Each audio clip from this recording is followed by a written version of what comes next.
Oh.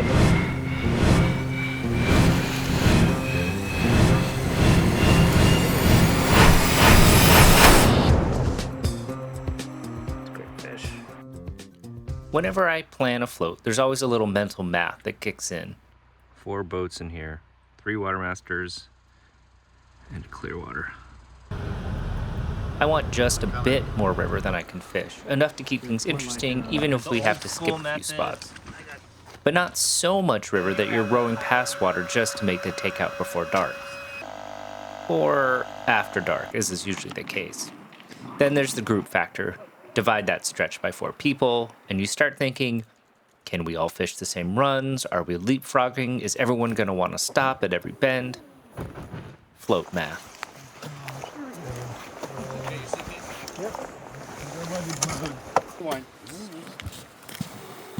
On this trip, the fish had been pretty dialed in. They weren't spread out, just stacked in the obvious holding water. Not much happening in the in-between stuff. That made me a little nervous. 3 miles of river, 4 of us fishing. I started thinking maybe we didn't have enough water to make the day work. And after 25 years of floating rivers trying to get this part right, I was totally wrong.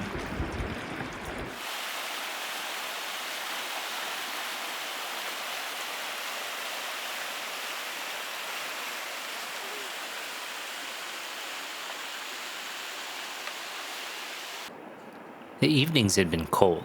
Like, cold enough you question your layering decisions kind of cold. So when we hit the next spot, one that should have produced, I was a little surprised and a little more worried. We only hooked 1, maybe 2 fish out of it. It doesn't work. That's what they say.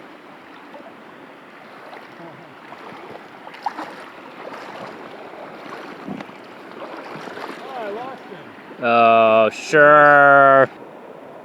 And if the fish were already moving into deep winter water, that meant we were going to run out of fishable spots real fast. Could be one of those back at camp by 2 p.m. kind of days. But as I was about to find out, I didn't really need to worry about catching fish.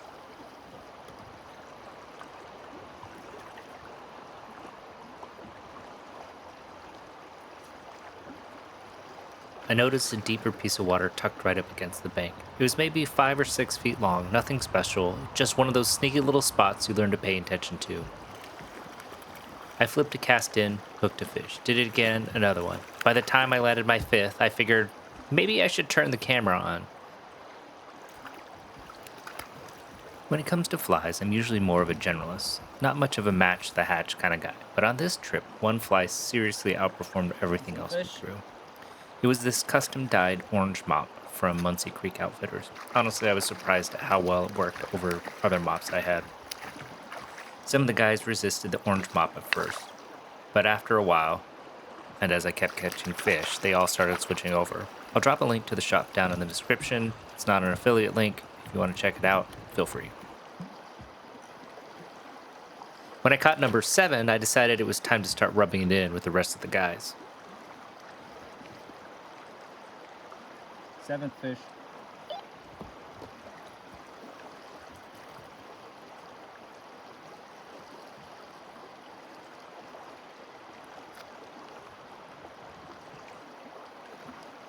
Being able to stop mid-river and pick apart a slot like that, that's one of the biggest advantages of these boats. You're more stealthy, less splash, less noise. You can wade into spots you might not feel comfortable reaching otherwise. And when you're done fishing, you just sit down, push off, and keep floating.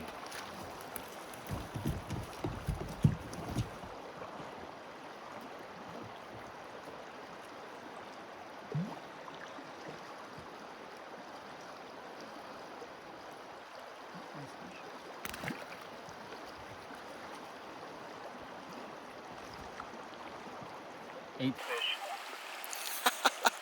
8. Mark's on his 8th fish. How many? 8. Jesus. What else? See what we passed up.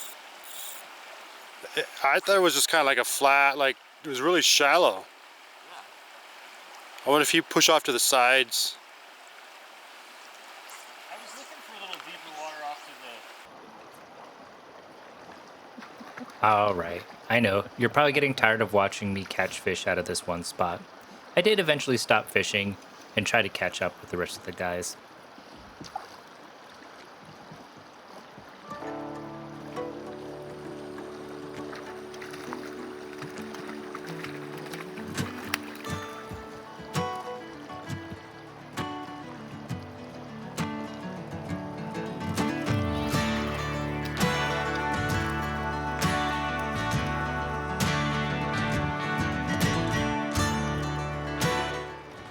The other nice thing about this style of boat is you can keep the fish in the water while you unhook them. No need to drag them up or lean over the boat. Just a quick pop of the hook and they're back on their way. Mark's on 9. I'm telling we're on our 12th one.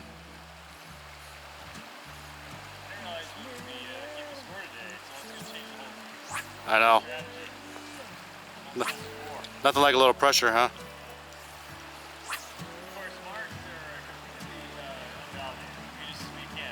Exactly. It's all hearsay.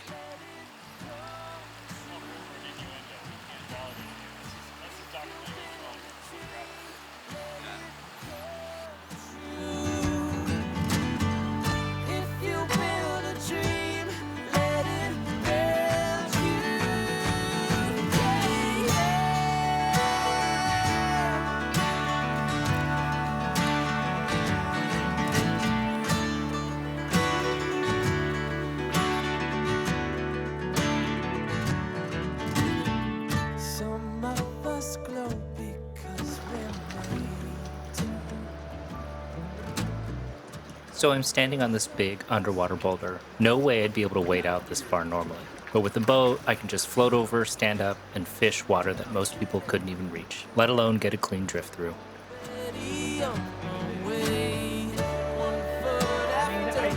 I got lucky. There was just a hole that was ridiculous. There we go. This little bucket could hold fish.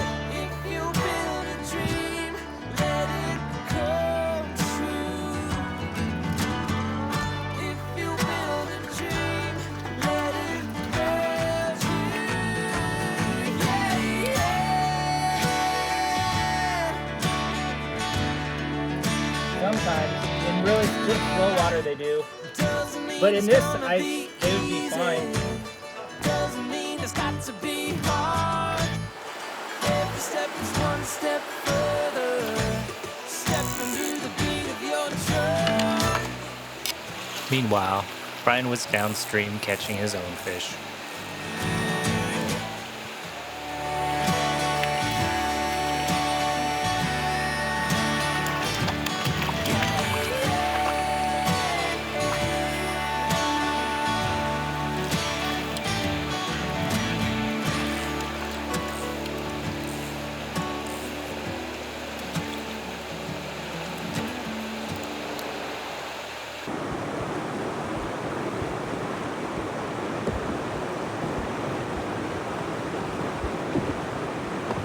The river was pretty low, so it was nice being able to just stand up and drag the boat over the shallow areas.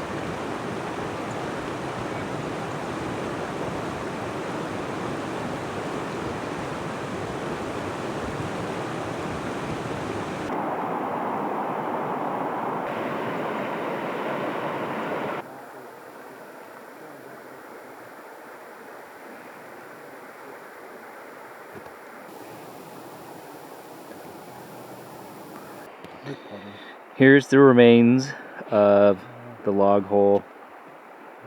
If you watched our first video, I'm not even sure what, I think we were standing on that big one that's in the water. Was it that one? But it's not deep anymore, but fish are still here. Little surprising because this isn't the water type that we've been catching fish in today. It's a little bit faster, shallower, more uniform. We've been really finding them in little buckets and pockets. You got a net?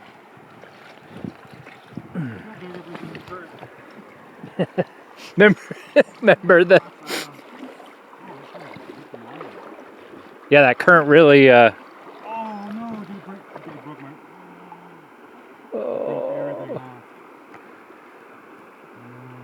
The face of defeat.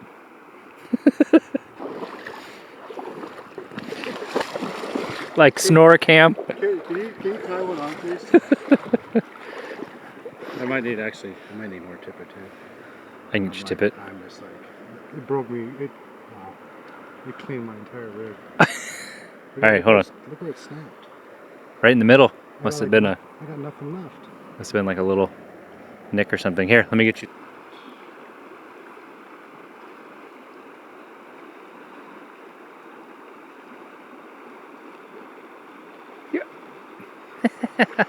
Same one. Same damn fish. Pulls in more. On your way. I think sometimes too that short tag catches on them and then they start pulling from a different. It's like all of a sudden he just doubled in size. Yeah, see, that's where I think that maybe it got. I did have one was he had a foul hook on the tail and in the mouth. Yeah. So I was just pulling him broadside. He's a little bit bigger. Yeah, he is a little bigger. Let's see, yeah, like he's pulling in sideways. Yeah. I just cut the that tag off till I can read. Oh, but that's a good. That's a good size one. That's the biggest. That's a good size one. It's definitely bigger, but it was just. Whoa, that is a great fish. Just felt funny. Where's it? Yeah, look at that. Holy smokes, that's a great fish. Where's the tag at? It's right up. Isn't it right there? Is there? Oh, no, it's loose. Okay. Yeah, nice fish. Sorry, buddy. Let me put you back in the water and let me unhook the net. Here, see if you can give, when you let him go, give a nice broadside in the water. Damn, remember? It's like a good beach, fish. Good fish. It's like a beach whale.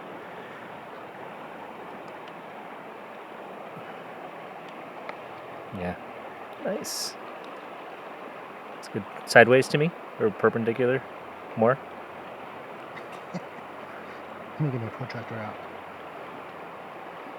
It's a great fish. No interest in leaving. He's tired. Can you get an underwater shot? With my camera, just dunk it. You get a half and half, right? It's weatherproof. Just put half the lens in there. Oh my god, the water's so cold.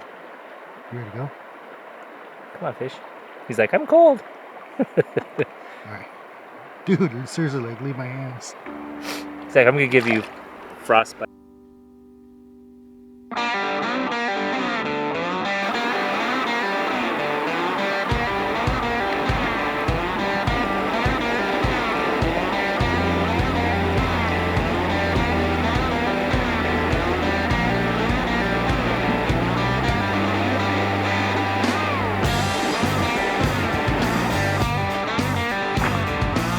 Stacked like cordwood.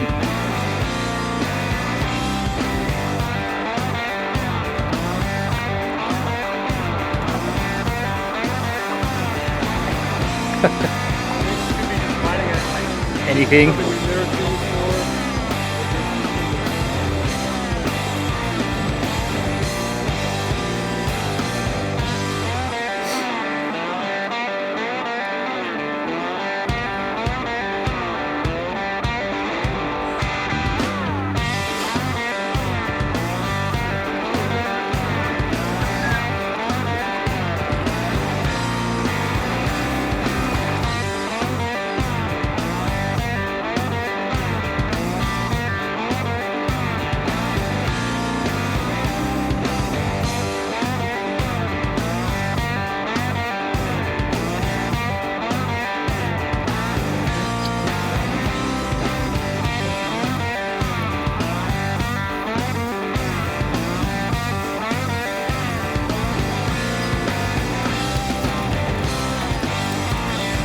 Damon and I fished the other side of this run where these steep cliffs drop straight into deep water. He had to do a bit of rock climbing just to make it around the corner so I could help him land a fish.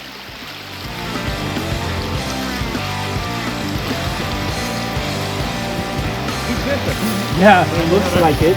Battery's foul hook. Yeah, that's always fun. Of course, the second I'm in a hurry, I'm snagging flies on my waders, fumbling around.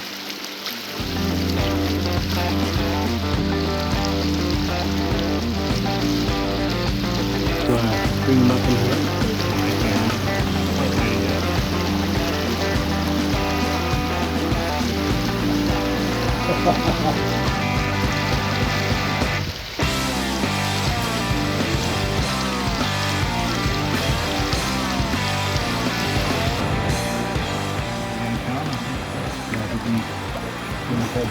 He wants to keep his head on. He wants to stay low. He wants to keep going down. We almost had it, but the fish came off right as Damien was about to land it. But a few minutes later, we had another shot, another fish, and another chance to stick the landing. This one was even better. Yeah. Can I take a picture of this? Yeah, yeah. My phone is though over there.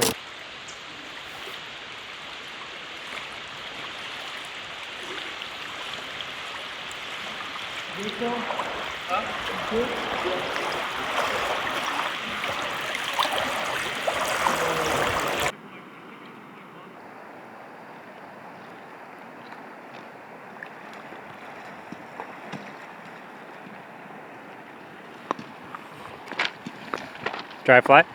Damien's got one too. On a dry? Right behind nose. Pretty much on the stream right behind that rock. Nice. That was like his first cast and just. Nice. Good fish. Oh my God, it's so cold. So cool. Who's that? As evening settled in, Paul and I headed back to grab the van and run it down to the takeout. He was planning to head into town, and honestly, I'd cut enough of fish that I didn't mind calling it a little early. Meanwhile, Brian and Damon were still on the river, picking apart the last few stretches and hooking to some great fish as they floated down to the takeout.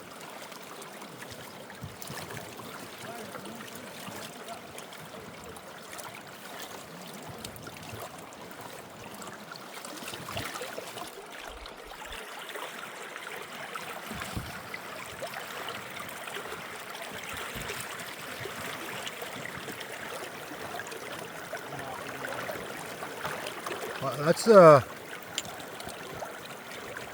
that decent size? And for small as this channel is. It's very deep in there. It's got 4 feet of depth right in that little cut. Nice.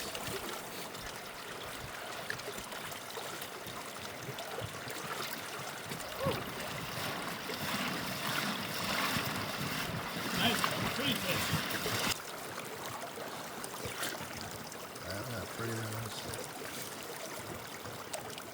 Nice one, man. Oh! It's like I'm gonna do a Nice fish though, look at that. I'm gonna do an early exit. Here we go. Back in you go. Nice. Nice one. Damien hooked into another great fish and had to chase it downstream, across the river, and landed on the other side. One of those full commitment kind of fish.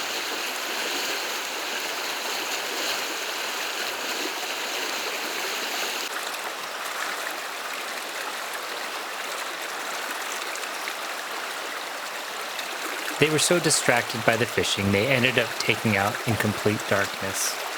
Classic. I ended up setting up a flashlight to help guide them to the right takeout. You there? Hey. It's just around the corner. Look for the light.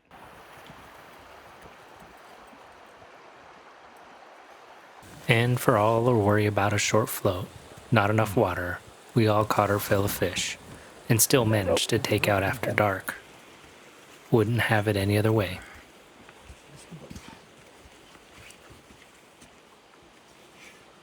You want a hand with the boat?